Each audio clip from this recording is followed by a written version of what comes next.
السلام عليكم ورحمة الله وبركاته أخيارتي ذا قيمة يقدرين تمضنا وكسو دوادا warbixinteena aan ku soo qaadanayna wafdigii madaxweynaha deegaanka Soomaalidu hogaaminayay iyo madaxweyne ku-xigeenka deegaanka ayaa waxay booqdeen xarunta laydhka dabaysha laga dhalinayo wind power-ka loo yaqaano kaasoo laga fulinayo duleedka magaaladaasi ay shacaa waxayna soo indhaynayeen mashruucaasi oo loogu talagalay in dabaysha laydhka laga dhaliyo isla markaasina waxa ay soo indhaynayeen heerka uu marayo iyo sida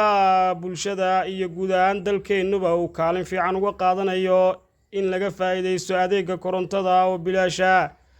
mashruucan ayaa waxay ka kulan la yeesheen shirkadda gacanta ku haysa ee halkaasi isla markaasina waxay ka xog wareysanayeen heerka uu marayo isla markaasina waxay sidoo kale halkaasi dhirbeeris ay ka sameeyeen xaruntaasi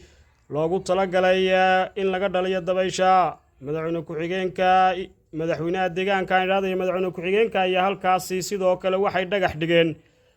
cusbitalka darajada koowaad ee magaalada ay shaca yeelanayso kor loo qaadayo xaruntii hore ee magaaladaasi ay shaca lahayd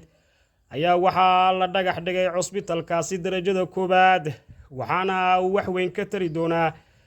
adeegii baahida ahaa ee dadka loo soo ambilaasayn jiray isla markaasina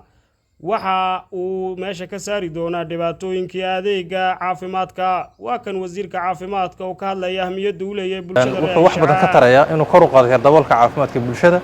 isku socodka bukaanada kala duwan ee sentarada kala duwan ee degmada Shaca iyo degmooyinka nawaaxigeedana ku qadaaman baahida ka jirtay caafimaadka inuu ka jawaabo wax badan ayuu ka tari doonaa cusbitaalkani waa cusbitaal darajada koobaad ah oo ka kooban qaybo kala duwan ee loogu talagalay heerkiisa bukaan socodka bukaan jiifka qaybta dhalmada iyo qaybta caruurka qaybta qaliinka guud iyo wixii kale la halmaala ee cusbitaalka darajadiisa laga rabo inuu bixiyo xafiiska caafimaadku wuxuu muddooyinka u dambeeyay intii isbeddelka kadib uu dadaal geliyay in uu baahida kala duwan ee bulshada ku gadaaman inay helaan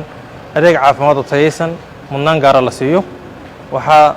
marag madoon ah muddooyinkii u dambeysay in tirada cusbitaalada kor loo qaaday tirada xarumaha caafimaadka kor loo qaaday laakiin aan lagu koobin kaliya in tirada la kordhiyo ay barbar socdeen in tayadii adeeg bixintaana kor loo qaado oo loogu talagalay in qalabyada kala duwan ee xirfadlayaasha caafimaadka ay aqoontooda ugu gudbinayaan bulshooyinka si ay uga dabeebaan xanuunada caafimaadka kala duwan ee la soo dirsay in lagu qalabeeyo xirfadlayaal takhasus ah oo dhakhaatiir iyo kalkaali kala duwan isugu jirana lagu meeleeyo si ay ula jaan qaadaan cusbitaalada ka jira deegaanada dalkeena iyo kuwa geeska Afrika ku yaalaba waxaan anagu aan ballan qaadnay inaan gaadhno heer ay deegaanka uu noqdo medical tourism center oo adeega caafimaadka geyga Soomaaliyeed looga soo doonto kaasi oo ka jawaabaya guud ahaan baahida Soomaalida ku gadaamanay adeega caafimaadka dhankiisa ah iyo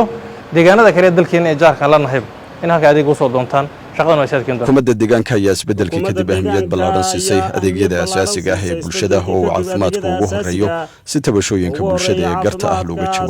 jawaabo tabashooyinka ay soo dhigayaan shacabku ee ku aadan adeegyadaasi aasaasiga sidoo kale wafdigan madaxweynuhu hogaaminaya oo ku sugnaa magaaladaasi ay shacab waxay kulan ballaaran la yeesheen shacabweynaha ku dhaqan magaaladaasi ay shacab waxayna bogaadiyeen shacabka ku dhaqan magaalada ay shacab isbeddelka xukuumadda deegaanku ka fulisay guud ahaan deegaanka iyo mashaariicaha kala duwan ee ka fulisay degmadan ay shaca waxayna shacabka iyo sidoo kale ay soo dhaweeyeen cusbitalkan darajada koowaad ee loo dhagax dhigay mashaariicaha kaleba shacabka ku dhaqan degmada ay shaca ayaa tilmaamay oo aad uga mahad celiyay dadaalada xukuumadda deegaanku wado ee ay ku horumarinayso deegaanka wafdigan oo hogaaminaya madaxweynuhu ayaa intii ay ku guda jireen degmadaasi ay shaca ayaa waxay sidoo kale booqdeen iskaashatada soo saarta macdanta wafdigan oo hogaaminaya madaxweynaha booqashada ku joogay degmadaasi ay shaca ayaa waxay sidoo kale soo booqdeen iskaashatada macdanta biin ee soo saarta dahabka ku taala deegaanka biyo qaboobe ee degmadaasi ay shaca iskaashatadan oo mid cusub hadda la aasaasay ayaa la filayaa inay wax weyn ku soo kordhiso dhanka shaqo abuurka iyo ilaha dhaqaale ee deegaanka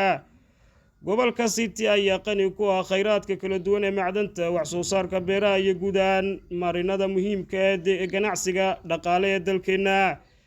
guud ahaan khiyaarteeda qiimaha iyo qadarinta mudan inta ayaan ku soo afmeerinaa warbixinteennii